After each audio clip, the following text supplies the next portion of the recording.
Thank you, Mr. Speaker, for this opportunity to make my maiden speech in this important debate. I wish to start, as I believe is customary, by paying tribute to my predecessor, Graham Allen, something I'm very glad to do.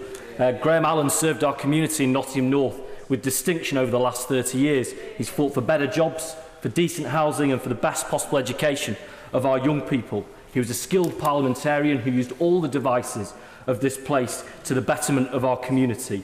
His greatest legacy will be his work on early intervention, securing cross-party support and taking it from a theoretical discipline to one that is already changing the lives of our youngest people in my community. I hope to carry on this work as Labour and Cooperative Member of Parliament for Nottingham North.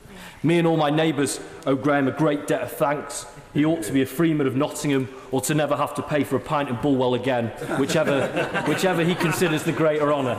But speaking, Mr. Speaker, about great honours, being the Member of Parliament for Nottingham North is the honour of my lifetime, and I'm humbled that my neighbours chose me to be their voice in Parliament, and I will not let them down. I'm humbled too to be a Labour Member of Parliament and very much aware of the great names that come before me, and I look forward to proving myself worthy of such exalted company.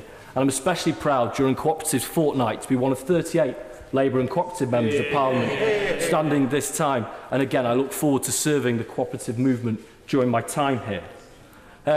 Mr. Speaker, Nottingham has got the very best of Britain. So I've pulled a few highlights. They're not necessarily the ones you'd find on Wikipedia, so I wanted to perhaps make you laugh, especially with the lateness of the hour. But we've got our Market Square. It's one of the best big open spaces in the country.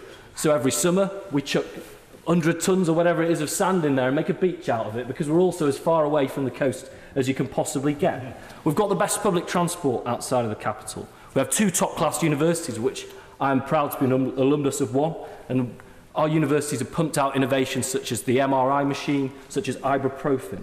We've produced the best British boxer of the 21st century, Carl Froch, as well as the best British boxer of the 19th century, William Bendigo Thompson, who's from not too far from where I live. Britain's best actress, Vicky McClure, is a proud Nottinghamian. We've got the oldest inn in England, and we know how important that is. And in football, our city's won more European Cups than London, more than Paris, more than Rome, more than London, Paris and Rome put together. We have the very best of Britain in Nottingham. But we've also traditionally had some of the very worst of Britain in Nottingham. It's important that we reflect on that. When it comes to health outcomes, when it comes to results at school, and to outcomes in the workplace, we shouldn't shy from that challenge. Because, Mr. Speaker, all our challenges lead back to one point, which is our poverty. And 34 years ago, in his maiden speech, my predecessor but one, Mr. Richard Ottaway, remarked on Nottingham North's proud industrial history and listed off all the big workplaces in the constituency. 4 years later, my predecessor Graham Allen, in his maiden speech, remarked that half of these had closed. And 34 years on from Richard Ottaway's speech, none of those are there and haven't been there for some time. And they weren't replaced by the skilled jobs of the 21st century. Instead, what's replaced them is cyclical poverty. We should be angry about this. It's not inevitable. It is avoidable. I'm angry about it, and that's why I come to this place. I'm here to do something about it. And that's what's regrettable about this government's legislative plan for the next 2 years. There simply isn't the level of imagination or ambition that my community needs from its government in order for it to become a better place.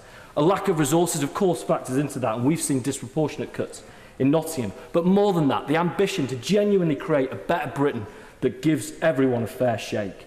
So whilst this government won't do the things that Nottingham North needs it to do, I will do everything I can as a Labour and Cooperative Member of Parliament, as a trade unionist, to fill this gap. I shall seek to use all the intricacies of this place to highlight our issues. I shall seek to build support for the long-term projects we need to change our community, and I will work and work until we see things get better. That's what I offer to my neighbours, and that's what I offer to this place. Thank you, Mr. Speaker. Yeah.